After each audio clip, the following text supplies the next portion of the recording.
Hello everyone, I'm Seb, welcome back to the channel. So, last week I posted this video, the London POV, and after that I got so many messages asking me how I edit my photos. So instead of getting wet and absolutely frozen to the bone, because it's freezing at the moment, I thought I'd do this video about how I edit my photos. So now, just a bit of a warning, it's not a tutorial about how to use Lightroom, because that's how I do my photos. I use Lightroom Classic on my PC, but more of a kind of a video about how I go on about it, okay? So let's jump right in Lightroom.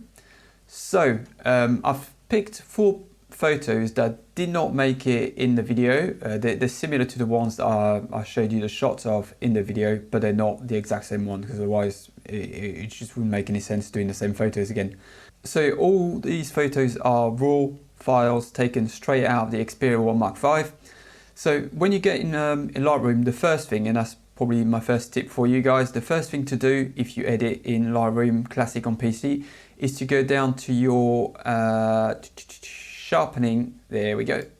Turn all that down, and noise reduction as well. Okay. And the reason for that, I'll explain it later, is because when you do your last step, which is the denoising, you don't want to introduce extra sharpening before the denoising, otherwise it just counteracts everything else, okay? So first tip is to basically sort that out. That normally comes preloaded with a raw file, so Lightroom knows what to apply, but like I said, turn it all off, especially if you got the latest version of Lightroom with the denoise, the AI denoise. Make sure you turn that off, okay? Right, so we'll start with a nice first, a simple photo that doesn't actually need a lot of work in terms of color, because the colors out of the camera, out of the phone, are quite good to start with anyway. But this one I quite like the I don't know, the scene, the atmosphere, the colors, the way they are. So I'm not going to do much work, so I thought that's why I start with this first photo, okay? So the first thing I'll do when I edit a photo is frame it, okay? Because we've only got a 16mm, a 24mm, an 85mm, and then 125mm. So you can't really do in-betweens. So I shot this one, I think, let's have a look. Yeah, on the 24mm camera, but I want to get closer to the subject. So first thing I will do is crop my photo, make sure that it is leveled as well, and crop it closer to my subject. So I'd probably go closer like this.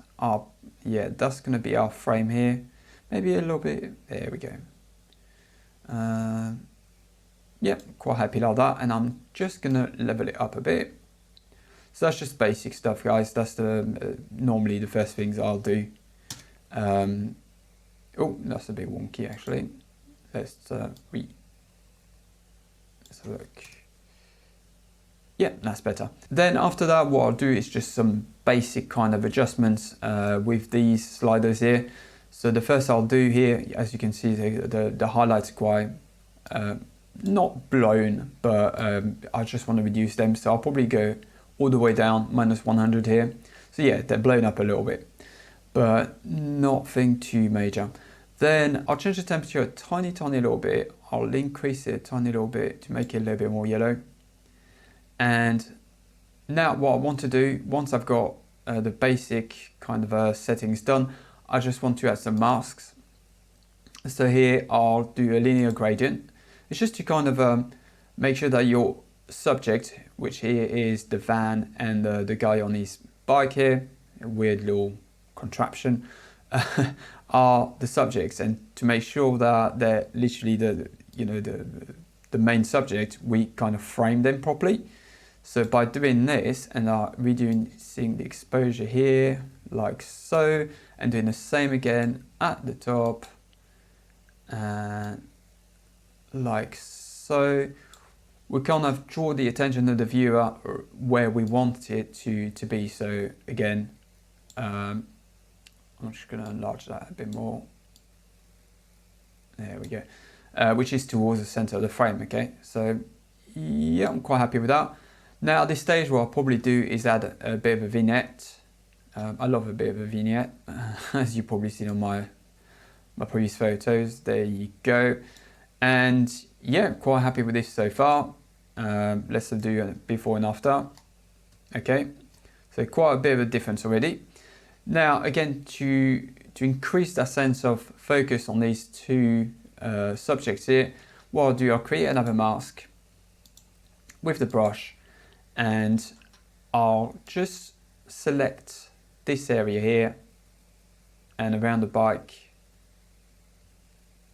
quickly. It doesn't have to be perfect, because once you're done with it, you can't actually see the difference in terms of mask, okay, in terms of masking. So probably lower the exposure a little bit, like so, not too much. There we go. So if we look before and after, it's just again just to add a bit of contrast with our subject and the background, okay. And again, I'll create another mask, and this time I'll just select the guy, the bike here.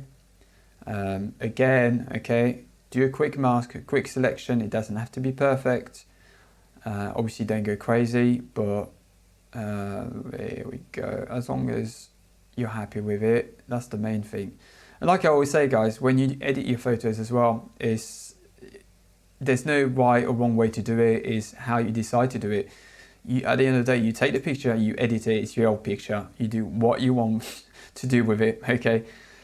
So here we go. So now what I'll do with him, I'll just increase the shadows a bit.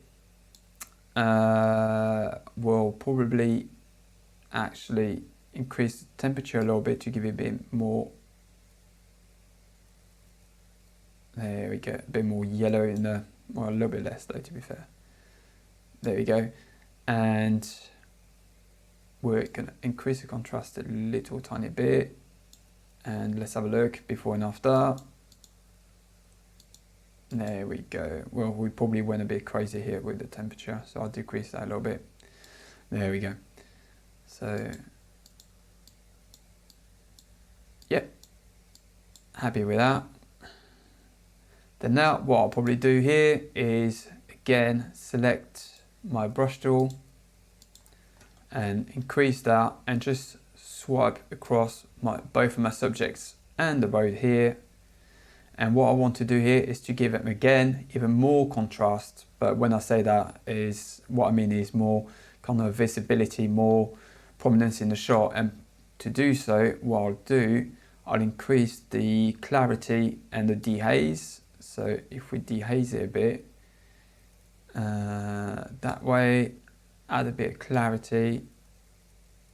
Again, it's playing with the sliders, you know, you put it all the way to 100 and you see what works, what doesn't. It's just to give it that bit more 3D-ness kind of thing. Do you see what I mean? And the texture, we'll add a tiny little bit of texture. You don't want to go mad with that, because otherwise your photos tend to end up looking very artificial. Okay, so a little bit goes a long way. And right, so I'm quite happy with how the subjects now kind of pop out and stand out compared to the background. So if we do it before and after, you can see there's quite a bit of difference already. All right. Now, I did say colors wise that it didn't need a lot of work, but what I might want to do a little bit is, if you go down to your HSL panel here, which stands for Hue, Saturation and Luminance, HSL, is what I want to do is probably take a bit of the background again and the blue up there and away from the picture, so it draws the viewer's attention towards the middle of the picture. So I'll take a bit of the yellow out, and I don't want to make it too monochromatic, so I won't go insane with it. Now yellow, greens, there's no greens in the picture, so I can turn that all the way down to -100. Same with the aquas. Blues, I've got a little tiny bit here, so I'm not going to go mental, just a little tiny bit. Purples, no magentas. So there we go. So now what I want to do, I probably want to, let's have a look. Right, I want to increase the saturation of the reds a little tiny more. So I'll probably go to, yeah, to about that, 12. Yeah, that's about right. Oranges, we'll leave them as they are. Luminance, now I want to take a little bit of the red because now it's too, it might be too bright or too contrasty, so I might want to turn it down a little tiny bit, and there we go. So now if we just look quickly, tiny little changes, you see, it's nothing drastic, but in the whole scheme of things, it does make your picture a hell of a lot different. And indeed, if we do a before and after now, you'll see that the picture has changed drastically from what it was. Okay, so I think that's about what as much as I do on this one. Okay, again, I'm recording the video, so I'm not going to go into depth about every single setting, like I said, but yeah, I'm happy with the result here. So last step that I normally would do with any photo, and I normally do that last, is the denoising. Okay, because with the tiny little sensors, we get a lot of sensor noise. And even though this picture was shot in, I think 100 ISO, you still end up with quite a bit of a noise. And as you grade your photo, you might also introduce noise, color noise. So it's always best, well, it's essential to do a denoising pass at the end. Okay. Now this denoising tool, the AI denoising in the new Lightroom, is a lifesaver. It's probably the single best tool they've introduced in years. Okay, so I'll click it and I'll show you what I mean. So what I normally do when I denoise the picture is first I start from 0, okay, well 1 here. I'll pick an area of the photo which I think the most noise is visible. So here, the one that kind of bothers me is the one on the van. So what I'll do from there, okay, is increase the slider until all that noise is gone, because you don't want to go all the way to 100, because yeah, it will remove all the noise, but it will kind of make it look too artificial, if that makes sense, too plasticky, too AI-y kind of thing. So I'm just going to increase it all the way to about 45. Let's have a look. So if you click on the preview window there, you can see the before and after, and it also adds back in some raw detail, which is really good. It's not sharpening, it's more kind of detail that it works out from the original file. So as you can see now, pretty much all the noise is gone. A tiny little bit of noise doesn't hurt, because at the end of the day, it's still a photo and you want a bit of grain. So removing all of it is not particularly great. So yeah, I'm happy here. Okay, so we'll enhance the picture now. And what I'll do, I'll create another file on top, which I'll combine on top of this one, and it will make it 2 files. So if you look down here, now you've got 2 files. One is all your corrections, and the second one is your denoising pass on top. Okay, so now I'm very happy with the results of the denoising, but the image can kind of look a bit, not blurry, but soft.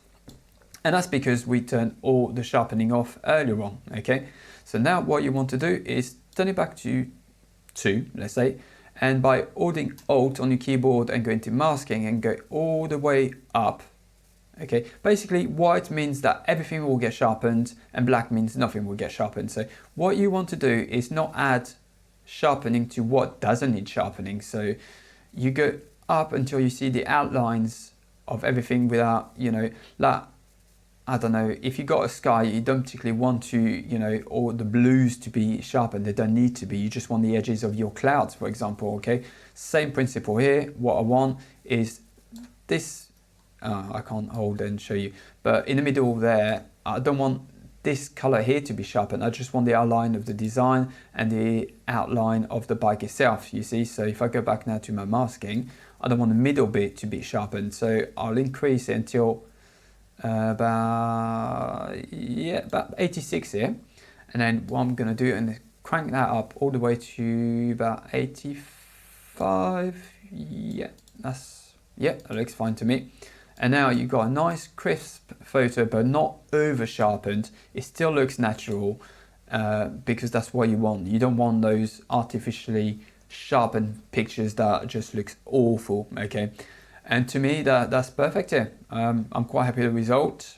Yeah, that's pretty much how I would do it. Also, I forgot to mention, the first thing I'll do when I turn the sharpening and the noise reduction down is I also apply the profile correction. Okay, that's the first thing I forgot to show you guys.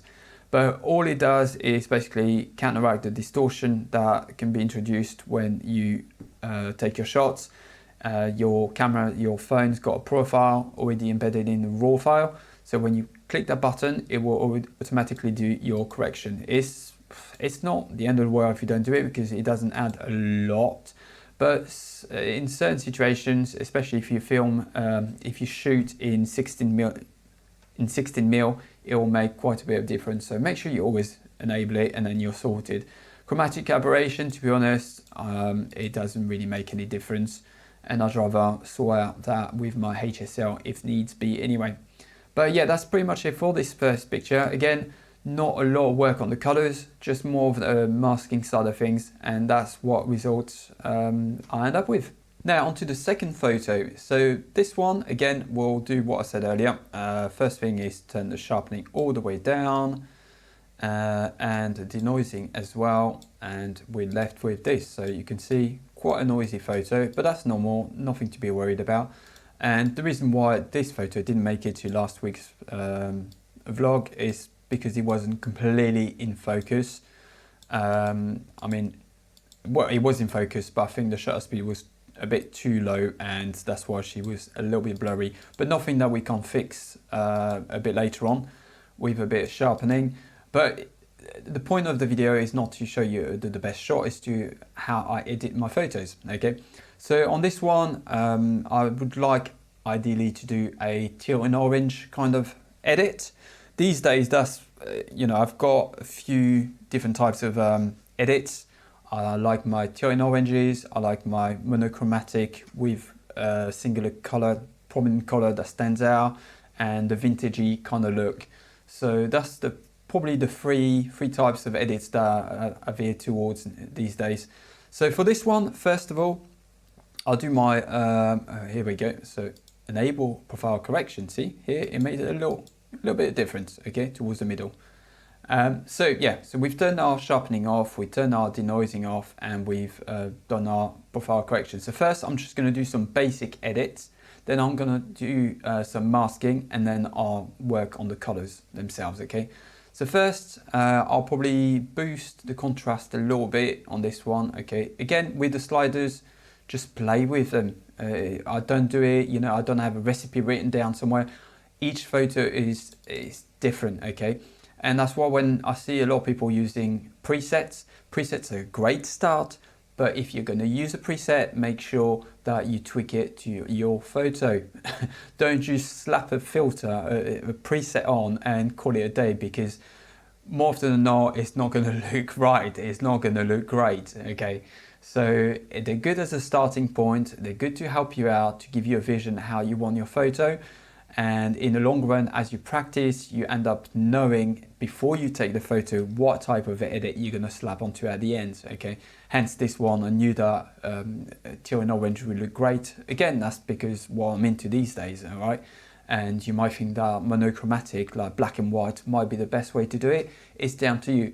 But again, just make sure that you stick to your edit and you don't just slap a filter on it and call it a day, right? So what was I talking about? Yes, so play with your sliders first. Here I'm just gonna probably increase it to about, I don't know, 25, let's say. All right, my highlights, you can see here a tiny little bit high, so I don't want that to be distracting, so I'm gonna turn that down a bit, so to about not too much, about 45. Yeah, happy with that. Then I'm going to leave my shadows as they are, because I will probably raise the black level a little bit higher later. So create a fade. The whites, let's lower our whites a little bit maybe, to kind of give it a flatter look. And we're going to raise the black point now a little bit.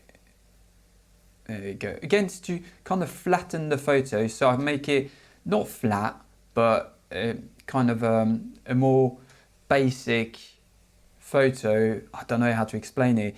yeah, to make it as flat and boring as possible, so I can actually go in afterwards and tweak my colors, if that makes sense, right? And I normally play with my texture and clarity at the end, but we can just do it now. At least we're here. So texture, we'll add a bit of texture now. I don't want to go over the top. Again, if you see some grain and some noise cropping in, it's normal because you're degrading the photo. But at the end, when you do your denoising, you can work on that, all right? So I'll probably add 40 here. My vibrance will sort out towards the end, and the saturation as well, once we've done our color work. Now, when I do a teal and orange edit, I tend to work with my calibration. So before I go individual with each color, all right, I tend to give the output of the camera, well, the raw file, a profile, if that makes sense, a kind of look before I start editing each individual color. So for the teal and orange, it all makes sense in a second. For the teal and orange, I'll crank up the red, the primary, okay, the hue. Then what I'll do, I'll green as well, and I'll blues all the way down. And what you can see now, you've got that teal and orange already pretty much. If we do it before and after, it's good as it is, but it's kind of the standard that I start like this. Then I tend to lower this between 40 and 80 depending on the picture, because I don't want it to be too prominent either. So if we say between yeah, that's about right, 70 odd, okay. Now I've just noticed that I haven't actually done my subject and my cropping and all that, okay. So now I'm just gonna go into my cropping, and what I want to do is I want to concentrate on obviously my subject, the lady here, and this area here. And what I want to do is, here we go, let's have a look what we can do here. So I kind of want the same amount of foreground here to make it look like kind of like a, you know, 16:9 aspect ratio, because that's what I went for when I shot the photo to make the frame. But yeah, I'm quite happy with that. We don't want all that empty space here, okay. And we got this lady's face in our rule of third grid here, so I'm happy with that. Mind that I could maybe straighten it a tiny little bit. Let's have a look. Yeah, that'll be fine for now anyway. And then again, masking as well. So masking, here we go. We did get linear gradient because we want to get this little bit here darker. There we go. Don't want to go too dark because we don't want to get rid of the detail. If anything, it highlights the detail on the actual surface, even though it's blurred out. And we add another one now at the top here. Whoops. Here we go. And again, we'll lower the exposure here. And now we're left with obviously our framing up here and down here. And don't particularly want the viewer to see this area here of the picture. I don't want their attention to be drawn towards that area. So what I'll do, again, I'll get another mask here, and I will lower the exposure a bit, right? So yeah, I'm quite happy with this side here. So now that I'm done with my masking, I can just go to my vignettes and add a little bit, tiny little bit of vignette. Normally, I don't normally go mad with a vignette. I normally go anything between 10 and 35, 40 maybe. But yeah, I'm quite happy with that because it gives our subject the focal point here, as well as this area here. So I'm happy with that. Now, we're done with this. We're going to go for, what should we start with? Well, we'll start with the tone curves first. So tone curve will allow you to change the colors from each channel. So from your red, your green and your blue, as well as doing your light work from the point curve, okay? So again, it's not a full tutorial on how to use it, okay? Because the tone curve, it can be quite hard to understand the grasp of. But again, go and watch a lot of YouTube tutorials about how to use it. But again, this is just a video to show you how I do made it, okay?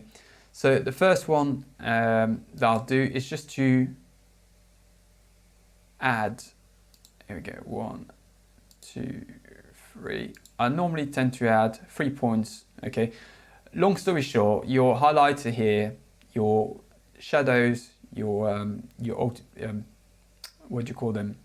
Your ultimate shadows are here, and in between you've got your mid-tones as well, and then the in-betweens, okay? And you just want to play with that for, let's say, if you want to fade, okay, if you want to create a faded look, what you do exactly what I just did here, and you'd increase this one. Do you see the difference here? Obviously that'd be too much of a fade. I mean, that could be a look if you want it to be, okay?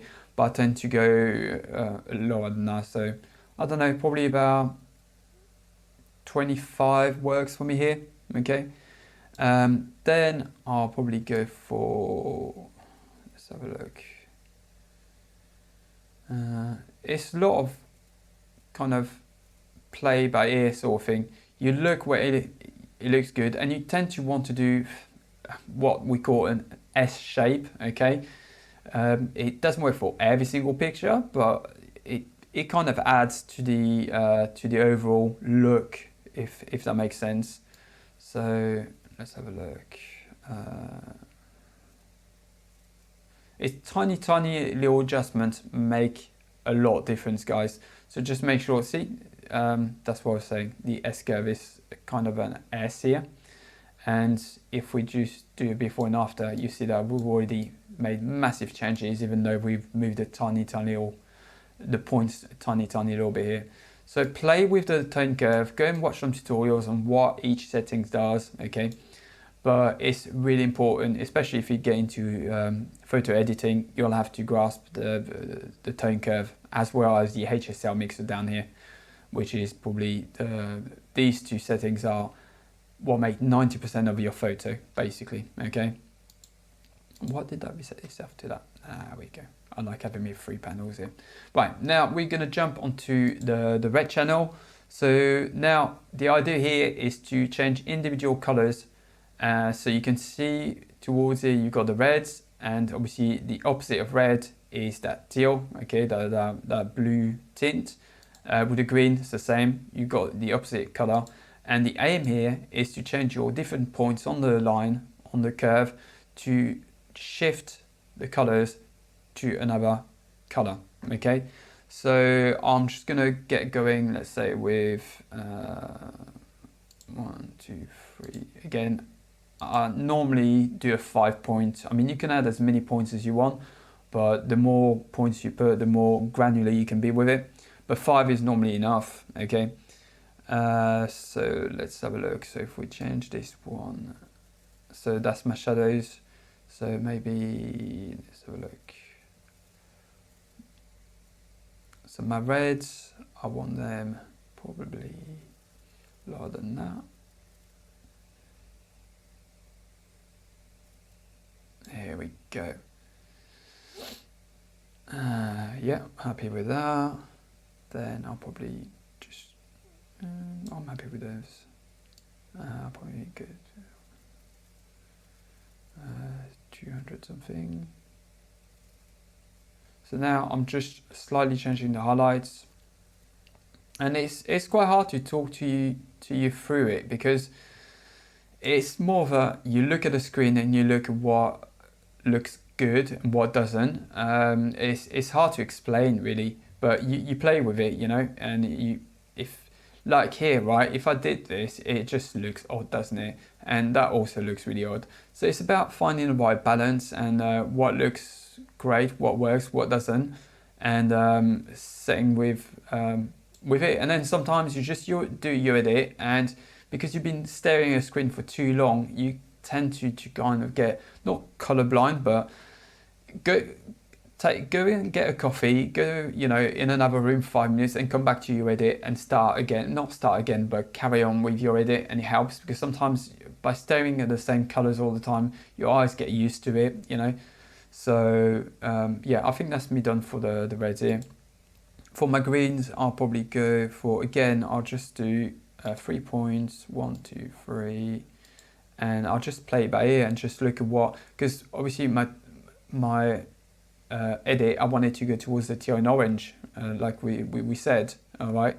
And by modifying each point here, you just get to the ultimate, the end goal.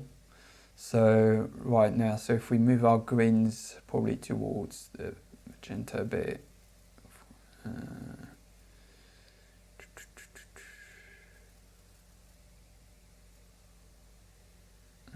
yeah, I'm happy with that. And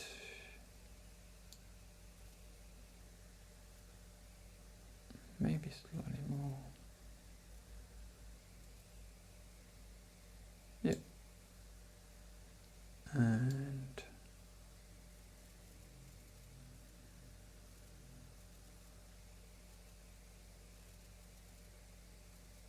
yeah, because when you do this, you have to be careful to also not alter your skin tones too much. So you have to counteract for all the colors that you change. Otherwise, it will look pretty weird. I mean, that could be a look if you want it to be, but then our blues, I'll leave that at 0. Again, I'm probably gonna veer towards this side here and do a slight S curve.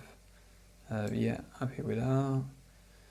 So look, yeah, we're fine here. And maybe, yeah, we're fine here as well. So there you go. So I've kind of done an S curve on each color, if you can see, but you move it up and down and left and right to make sure that it affects the colors that you want in the right way, without kind of making it looking odd. So now if we look before and after already, you can see the massive drastic change that we've already made to the photo, okay? And that is just a tone curve. Obviously the biggest one of them all is by the point curve. By lifting the shadows, we kind of made a huge difference here. But even in terms of colors, you can see from the oranges and the greenish kind of look to start with, that we kind of changed that. Now, granular control over your colors. So hue will change, again, it'll be the same as, let's say, going from red to teal here, orange to teal. But here you can make more granular corrections to the colors, okay? So if we start with a hue, for example, for the reds, I probably want my red a little bit higher. So if we go to about, I don't know, about 20s odd. Then oranges, again, you can play with the slider and see this one, see the orange, it's probably not worth playing with it, because if you change it, you drastically change the picture to something you probably don't want to. And because you've already done some of the correction in the tone curve, you don't want to be doing that in the HSL, okay? My yellows are probably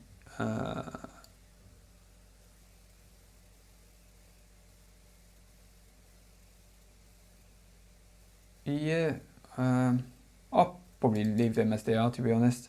Don't need to do much change at all. The greens will affect the bag here, so I'm just gonna, you have to also remember that if you drastically change a color too much, you will also introduce noise, color noise, so you have to be careful with that as well. But that is more important when you kind of do some monochromatic work and you want to isolate certain colors, but we'll get to that in the next photo anyway. I'll show you what to do. Then if we do, let's have a look at magentas. It doesn't matter for the magentas.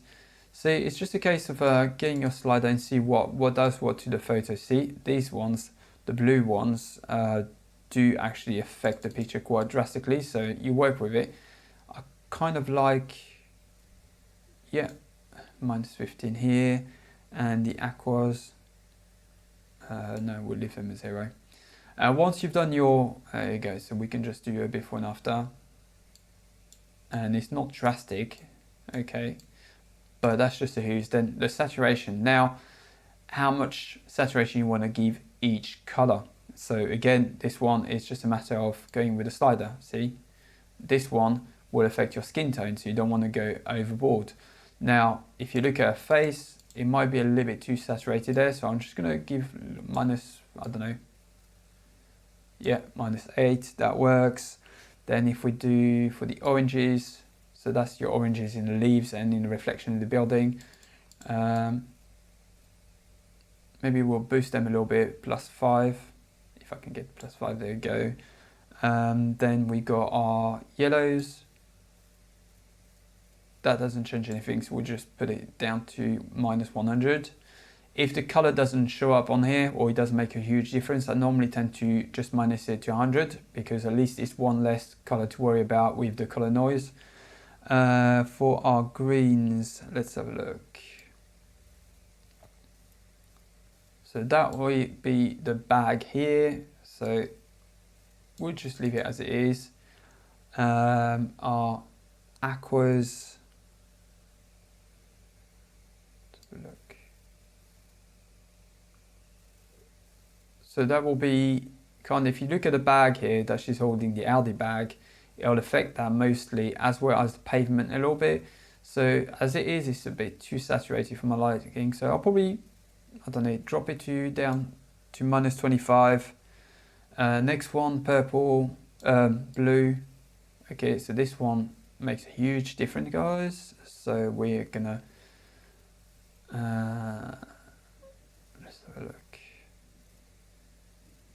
-5, because I don't want one color to be, well, apart from the orange and the teal and orange to be the prominent colors. I don't want anything else to kind of detract from the picture. So purples don't make any changes anyway, so that's fine. Well, we could just leave it at -50, just in case there's any purple in the face, in the lips. Magenta, we can just completely desaturate it. Now for the luminance, now each color that you've already played with, that'll be how bright or how dark it'll end up. So if we do one that is likely to affect something, the oranges, for example, we see. So that is a major one. So as it is, it's a matter of playing with the sliders. I keep saying it, guys. Experience makes it better, and it might be boring to see me just going through my settings, but that's just the way I do my photos. I'll play by it. Again, there's no perfect, you know, one setting for all photos. Unfortunately, it doesn't work like that. It's you work on your photo, see what does what, and play with it, and go back to it if you have to. Once you've done some of the settings, go back to the other ones and play with them, and once you're happy with it, just stop messing with it and call it a day. So this one, if we don't want to turn it too low, I'm quite happy with the way it is. The oranges, again, I don't want them too bright. My yellows, it affects a tiny little part of the picture, so I'm just gonna raise them a little bit. My greens, I don't want to mess with that, because it will mess with the Aldi bag otherwise. My aquas, again, it will mess with the bag, but I do want to lower it a little bit. There we go. My blues, that will affect the pavement and the windows, as you can see on the photo here. But it's a bit too bright at the moment, so I might lower it a little tiny bit. So I don't know, -15. Purple makes a little bit of a, we'll just leave it as it is. Magenta, we'll leave it as it is as well. And that's pretty much it for my colors. I'm quite happy the way it turned out now. Again, you know, you just play with the settings, increase, decrease the slider, see what looks good, what doesn't. And as long as you got your original idea of what you want your picture to look like to start with. Mine was teal orange, but not kind of like in your face, to like oversaturated kind of teal orange, but faded. And then you just play with the settings until you're happy with it. Okay. Now I'm going to go back, like I said earlier, to my present settings here. So we've already added a bit of texture, but if we play with the rest now, so if I add a bit of vibrance though, right, so vibrance and saturation will affect your picture a lot. So again, don't get mad with that. A little bit goes a long way. So I do want to increase my vibrance though a bit here. So I'll probably 20 odd, and my saturation, I will, and let's have a look if I decrease it a bit, or no, I'm quite happy. Well, there you go, -5. There we go. So now I think we're pretty much done here. I'm happy with my vignette. I don't want too much vignette. Yeah, that's fine. Put it at 20 odd. Yeah, I'm happy with this. So we can do a quick before and after to show you guys what the picture was before. That was before, that's now, and that's a hell of a difference. So when I say play with your setting, guys, yeah, I do mean it. Play with it, go back and forth until you're happy with it. But that's how I do this photo. Now, again, like for the other picture earlier, we're gonna do some sharpening and some denoising, okay? So if we go to denoise now, we do the same here. So we get the noisiest part of the picture, will probably is this part here and a face. So if we concentrate on that, so if we go to the top border here and we look at the noise, and we'll increase until that noise kind of disappears.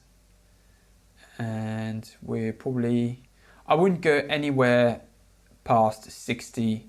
So 60 to 100 I'd avoid, unless, you know, you've taken a photo at ISO, I don't know, 1600, and you've got a hell of a lot of noise and you have to then go for it, obviously.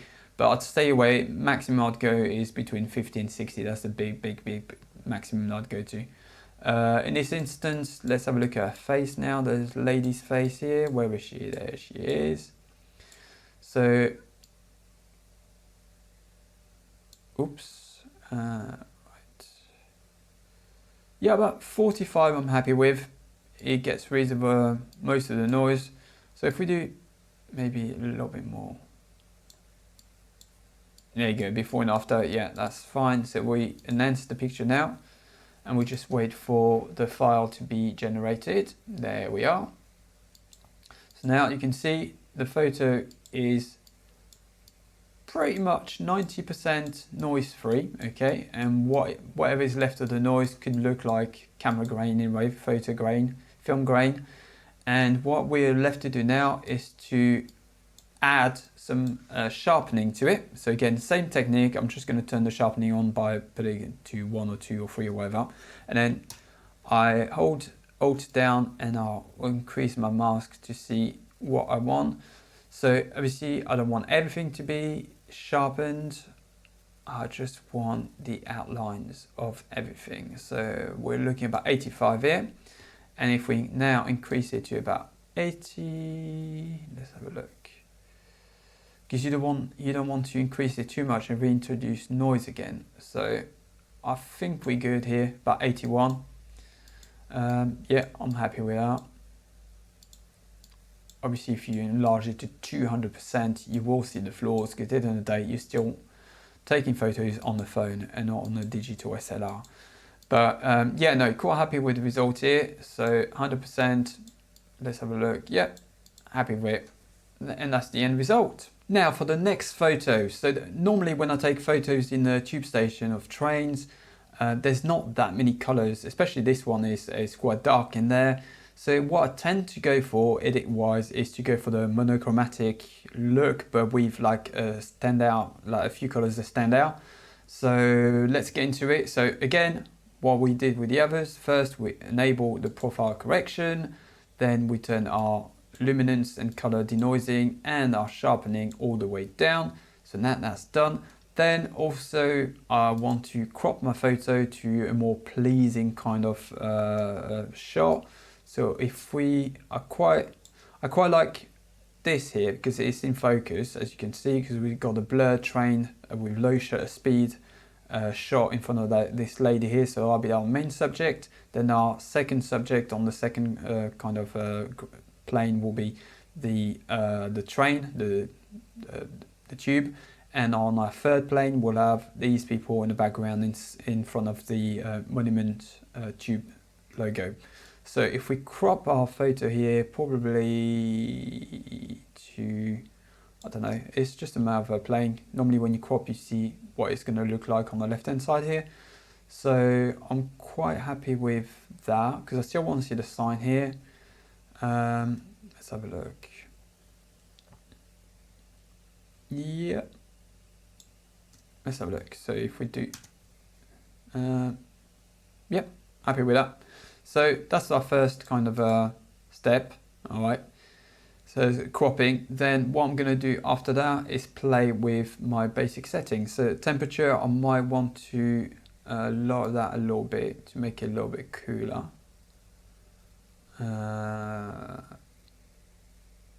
Because basically we filmed in the underground, so the exposure, the color metering when the white balance went towards the yellows, so you might want to counteract it a little bit.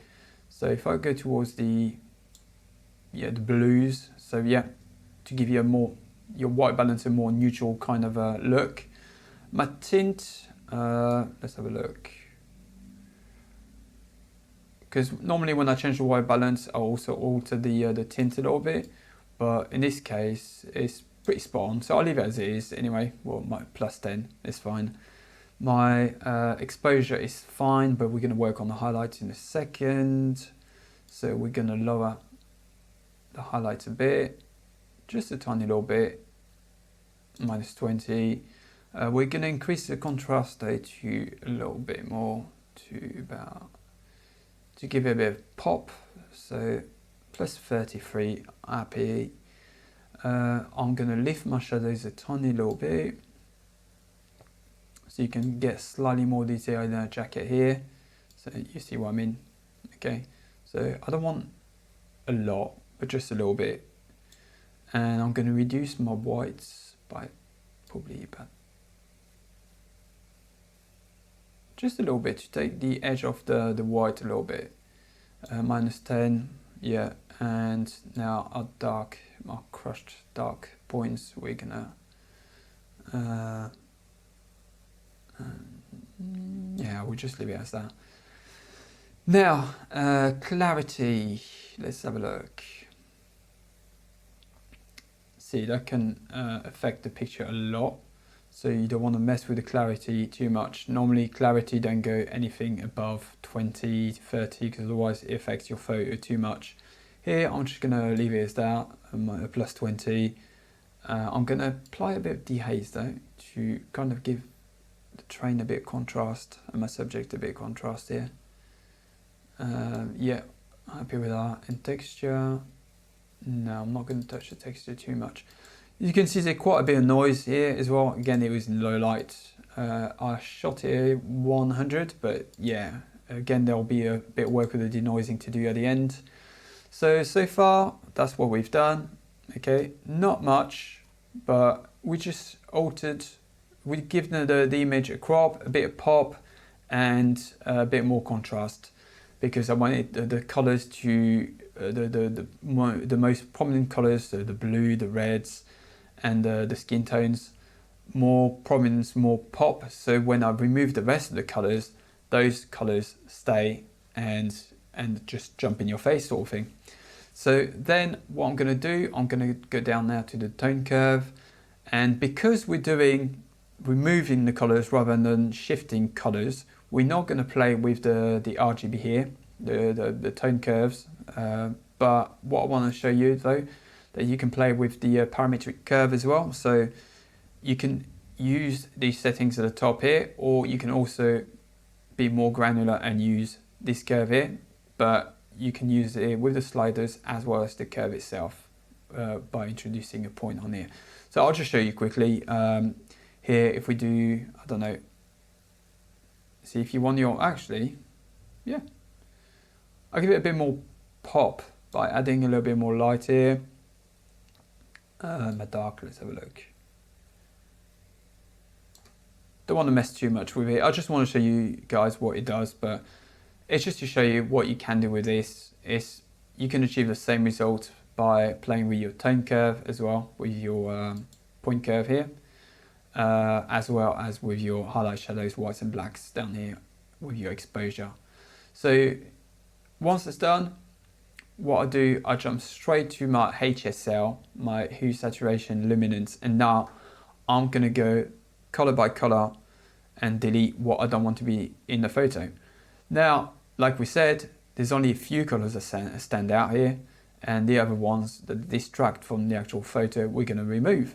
So we're gonna start with our hue, and with the reds, we're gonna increase the red a tiny little bit because that's one of the colors that I want to stay here. So the hue, I'm gonna change it a little bit because at the moment it's too flashy red, so I want to turn it to more orangey kind of thing. So again, a little goes a long way. And my orange, which are here, there, a little bit here, in the sign here, we're gonna turn them down a little bit. So you can see the bag as well is affected, and the coat. So we're just gonna go down to maybe minus, I don't know, minus 10. Sorry, minus, yeah, that's about right. And then I'm gonna leave everything else as it is for the hue, okay, because I don't want to change any of the colors. It's just these two that I wanted to change a bit. And then the saturation, that's where we go crazy. So I want the red to stay, so I'm going to leave it at 0. I want my oranges to stay, but then here we go. Bam, bam, bam, bam, bam, bam. You get it? Bam. So basically we've turned everything else to minus 100 because I want these colors to be my main colors, if that makes sense, right? And now her skin tones are still there, and we're left with the reds. And maybe actually what we could do is leave some of the blues in the picture, because I don't know, we'll leave a little bit of it. Okay, so if we go to minus 40 as opposed to minus 100, so we got a little bit of the blues in the middle here and a little bit of blues down here. Okay, it gives a bit of contrast actually. Let's have a look. Minus 30, there we go. So now if we do a before and after, hell of a difference. But again, that's the monochromatic, desaturated colors look that we want to give it, with the obviously the focus being on the colors of the tube itself and the colors of the subject here. Okay, and in terms of luminance, I'm just gonna increase, I think, yeah, my yellows a little bit because I want to them to stand out a bit. My yellows, right. See, you've got to be careful, like I said earlier, if you mess with your colors too much, you're going to introduce some color noise, okay? But I want to decrease a little bit the yellow, so it gives us more focus on that. We'll do some masking a little bit later to highlight the focus on our subjects, okay? Let's have a look. See, if I play with the greens, it will give us more clarity on our background here, if you look. So I want to increase that to about 70, and there is no aqua, no purple, no magenta, so I can just leave that as it is. I'm not going to affect the blues that we just popped back in there. Maybe, let's have a look. No, maybe aqua's a bit. No, we'll just leave them as 0. Right, so at this stage, okay, what I want to add a vignette, and I want to mask our subjects as well.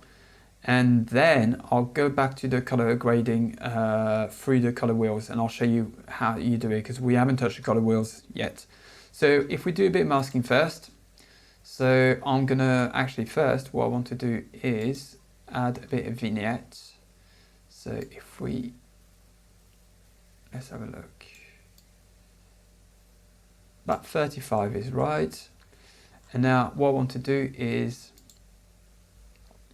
if I go with my brush and I'm just going to do this area here. Here we go. And we'll do separate masks. I'm going to increase the clarity there a little bit.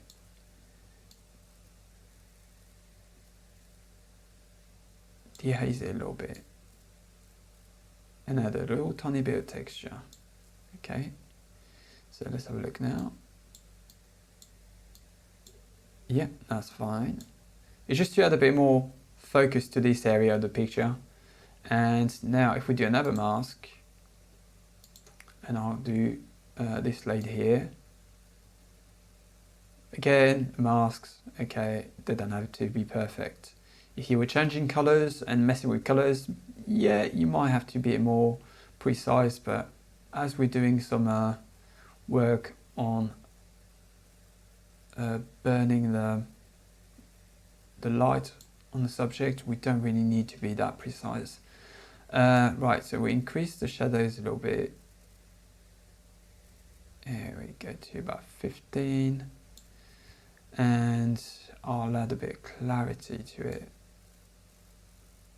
to get more kind of texture and pop on the bag here.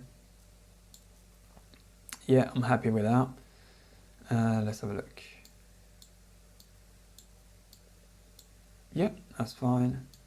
And I think we're pretty much done here, really. So if we do a before and after, as you can see, that is a hell of a transformation. And now, obviously for our last, yeah, I'm happy with the way it is. Again, if I wasn't doing a video, I'll probably, go back to my settings and spend another half hour making sure that it all comes out exactly how I want it. But for the purpose of the video, I'm happy with this. So we're now gonna go to our denoise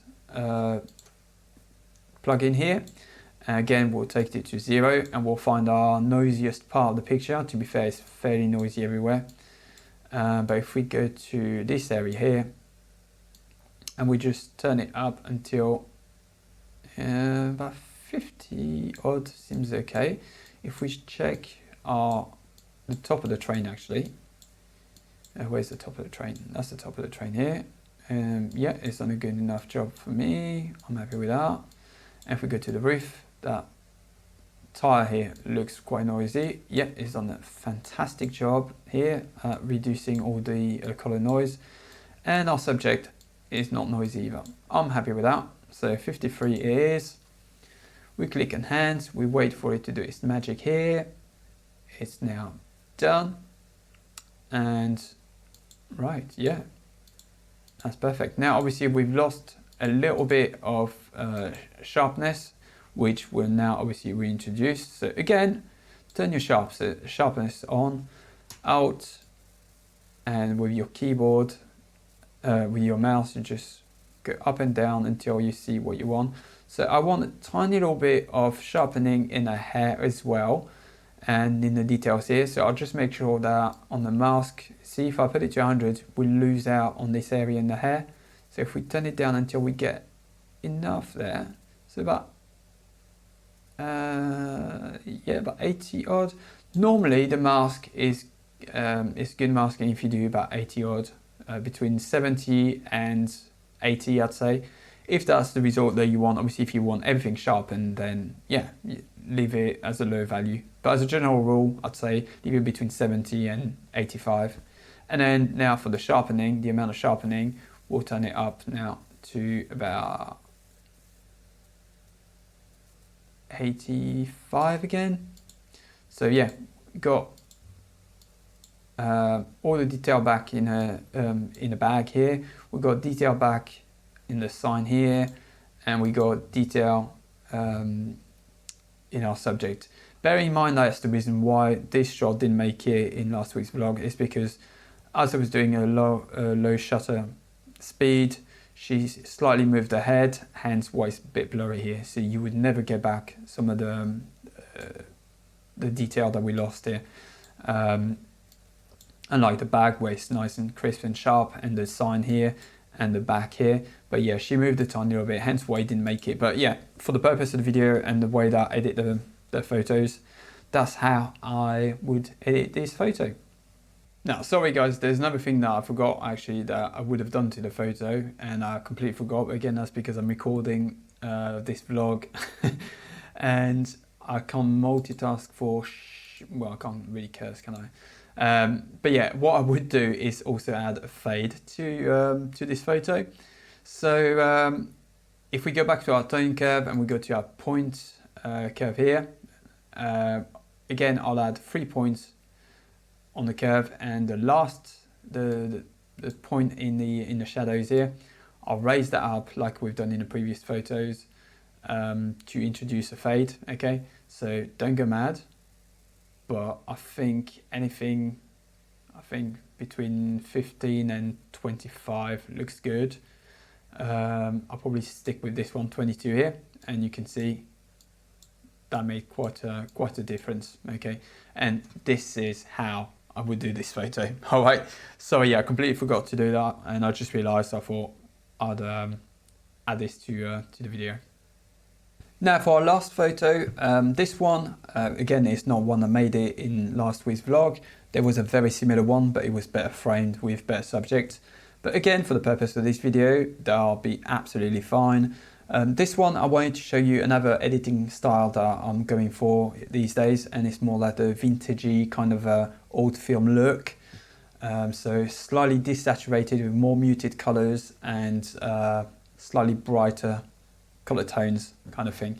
So first of all, like we've done before, first thing first, we add our profile correction.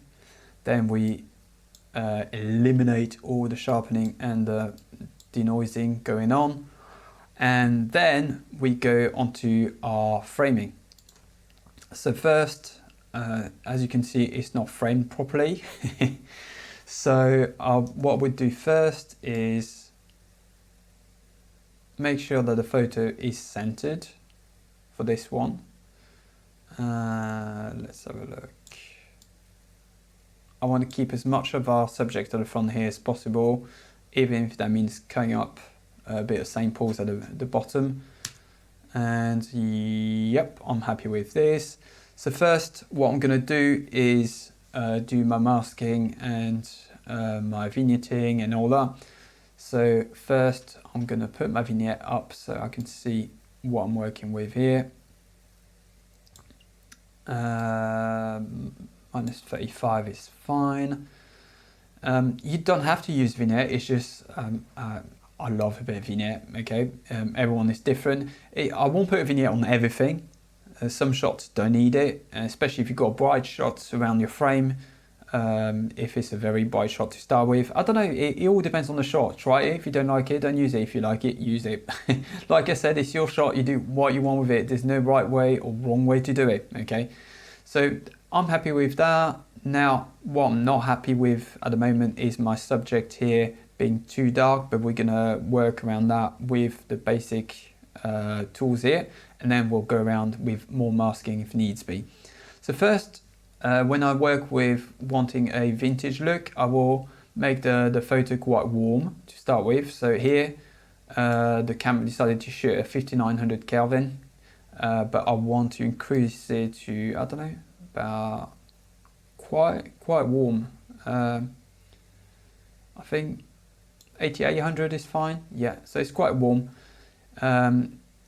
It's just it just works better for vintagey kind of look to go with warm colors. I don't know, it's just something I find. So again, like I said, normally if I play with the temperature, I end up playing with the tint as well to counterbalance everything else in the shot.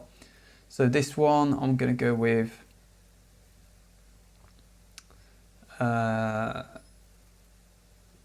minus probably, I don't know, we'll probably we'll probably get back to it afterwards once I've done my calibration, my camera calibration. Because when I do the vintage look, again, the same as the teal and orange, I mess with the calibration, the colors calibration of the raw file, okay? So I'll get back to my tint once I've done that. So first, I'm gonna go with my reds. Let's have a look. So if I increase my reds to, I don't know, about 30 odd, then the saturation is slightly lower. Minus 15, 18, yeah, that's fine. My greens, yes, plus. The idea is to increase, like we said, the temperature, but then to get it back with this to more muted colors, okay? And you can do this by playing with the calibration. Then I'm gonna, yeah, that's fine. And my blues, I'm gonna decrease them slightly. I'm gonna decrease the hue slightly here, but I'm gonna increase the saturation quite a bit. Here we go. So if we plus 40, yeah, 40 odd is fine. So already, as you can see, we've made, there we go, some big changes into the photos, big changes here, okay? And we, like I said, that's the aim, to make it desaturated, but more kind of a pastel-like colors, if that makes sense. Again, you know, practicing, watching other people's work, see how they color grade their photos, and even if you have to download some presets and kind of work out how they make the colors look, it's all practice at the end of the day. You're not just gonna come up with, yeah, that's how I'm gonna do my photos from the get-go, okay? You have to practice and you have to learn, and that's why doing these videos are all nice and great, but again, this is a more of a case by case. You know, each photo will require a different color grade, and you can't just slap the same values to your photos and expect it to look the same. You have to play with it. So anyway, if we now go back to our tint at the top, and I'm just gonna go back to this a little bit because I want it looking, yeah, I'm happy with this, because we're gonna play with the HSL a bit later, and we're going to highlight which color we want to be more prominent in the photo. But now I'm going to go with my basic settings here to see what works and what doesn't. Normally I'd start with this, but because I've messed with the colors massively here, I wanted to see what we're left with before I start getting my shadows back and mess with my highlights and all that. So now I'm going to, again, because we want a flatter kind of muted look, we're gonna decrease the contrast a little bit, see? So we're gonna go to maybe minus 25 here, and then the highlights, we're gonna, obviously, I've kind of, I wanted the shadows to not be too dark, so I've done a middle, what we call a middle exposure, so the highlights are a little bit too high, so we're gonna decrease them to minus maybe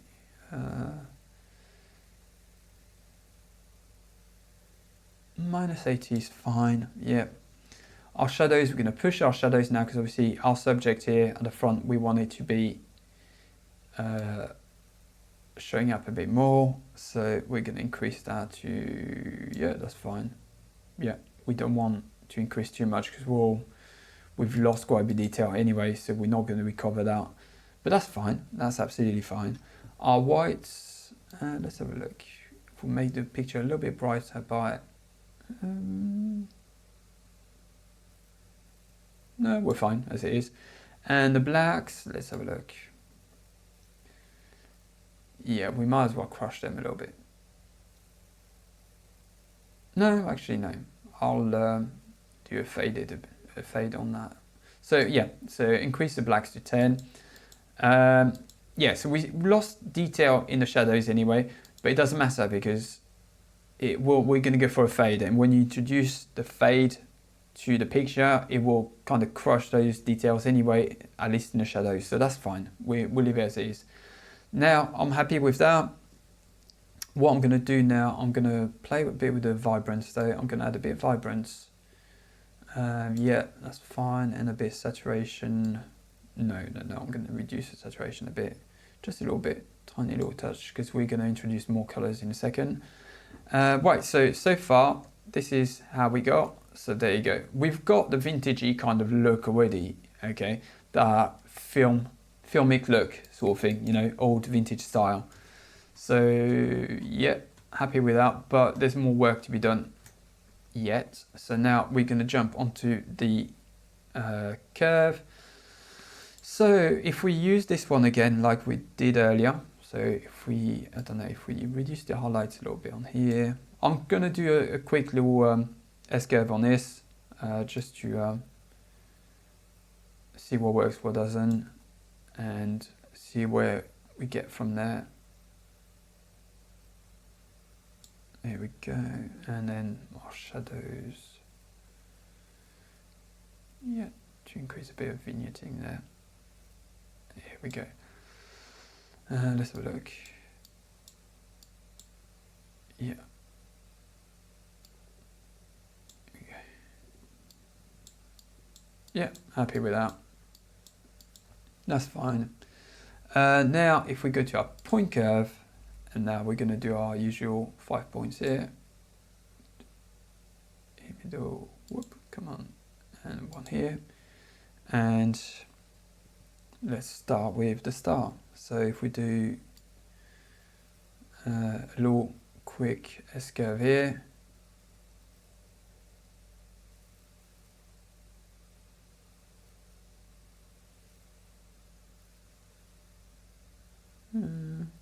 Yeah, that's fine. And then we're going to leave this one where it is. Well, mine though. Might change it a little bit.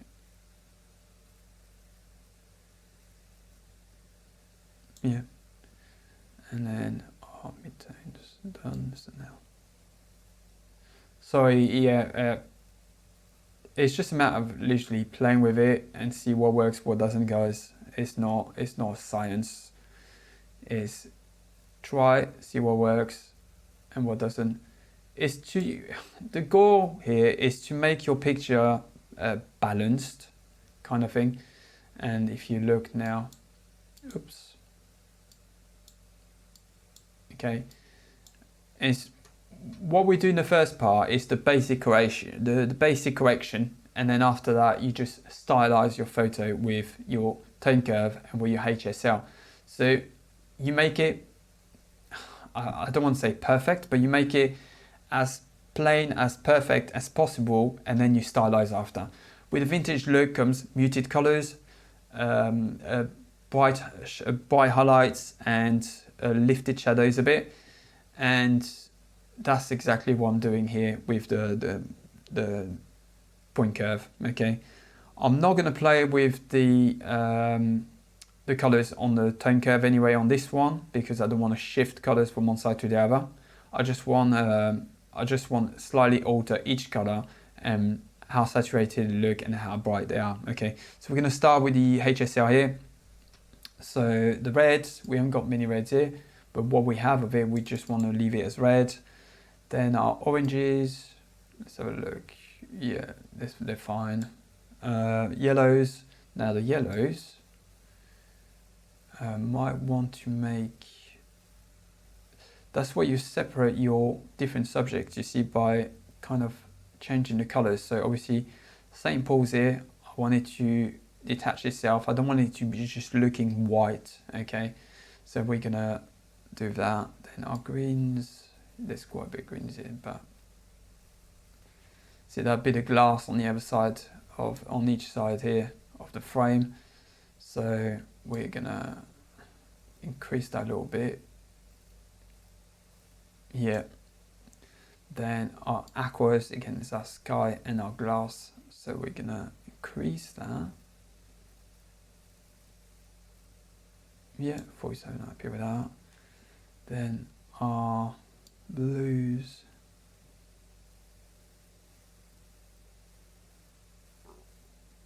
minus maybe 40, yeah. And purple, I don't think there's much purple in here. No, that's fine. And magenta,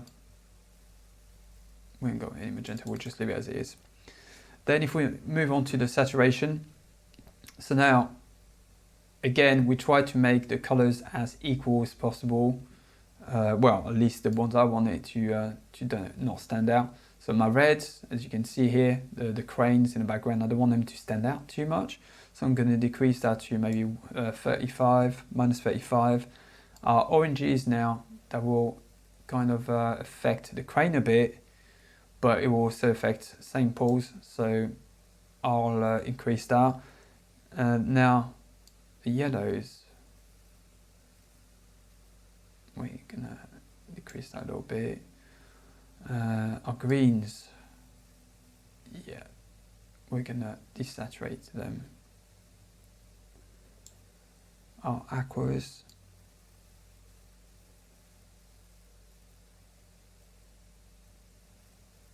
yeah, blues,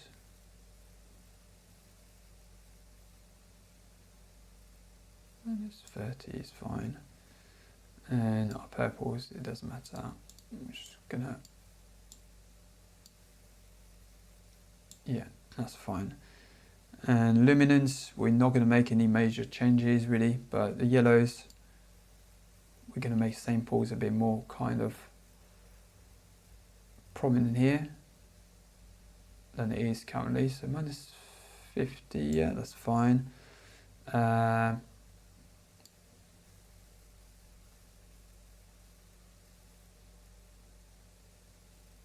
The sky's fine, and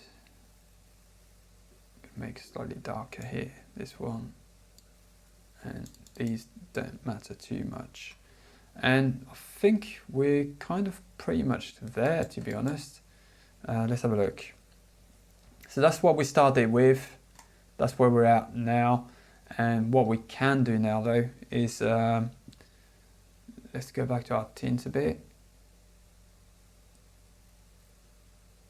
Yeah, there we go, yeah, that's fine. And we can add a bit more. Let's have a look, vibrance.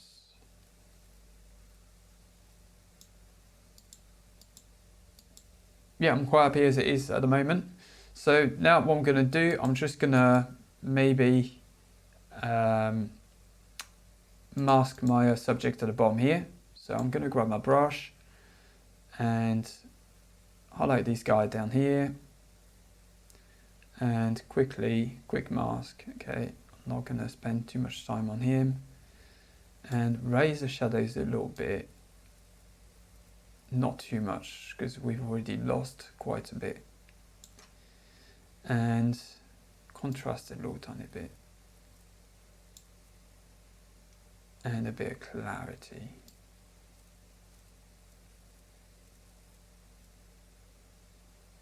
There we go.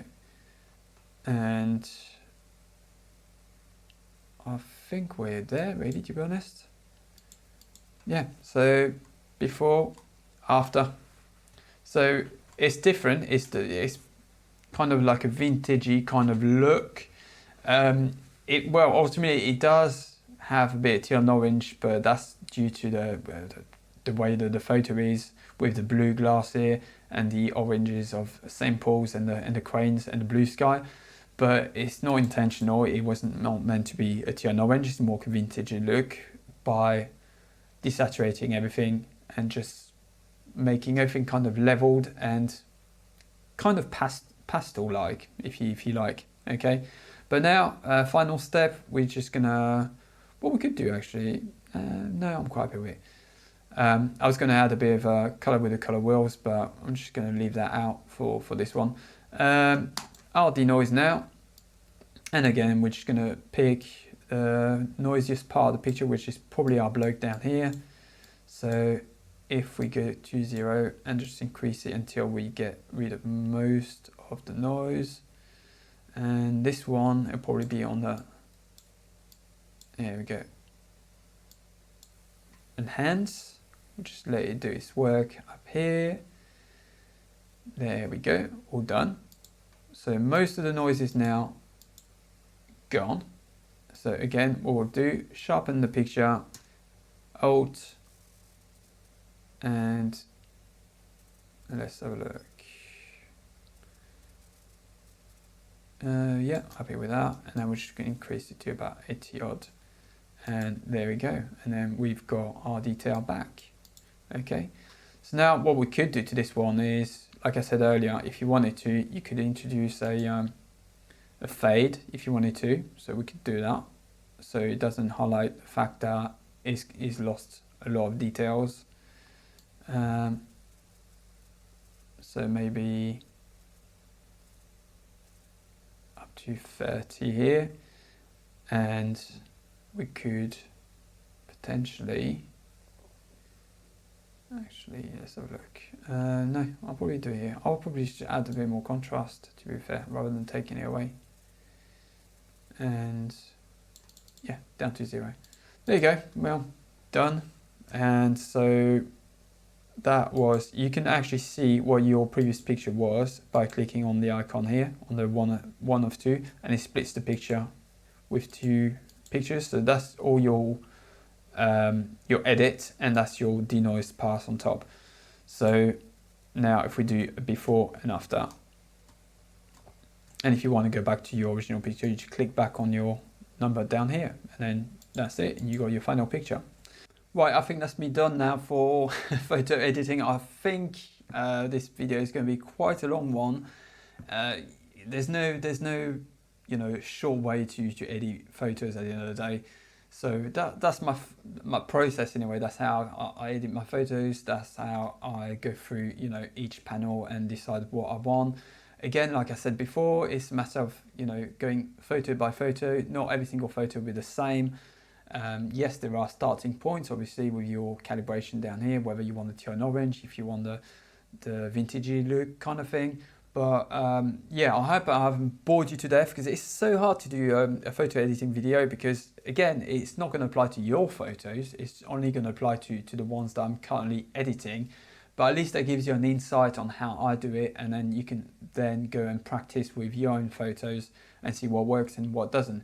Again, if you want full tutorials on how Lightroom works, go on YouTube, go and have a look. There are millions out there, some better than not, obviously. But that's one way to learn it, or grab yourself a book or an ebook. I don't know, anything to learn the software, because if you take photos in RAW, you have to edit your photos afterwards. There's no way around it. You have to, okay? It's not a JPEG. That's already got the look baked in. You have to do it afterwards, okay? But that's enough rambling from me for this week, guys. If you like this video, make sure you like it. If you haven't subscribed, make sure you do. If you want to see previous videos on what the Photo Pro app does and how it works, I've also made that video. Go back and have a look. But yeah, that's it from me, guys. I'll see you in the next one. Bye.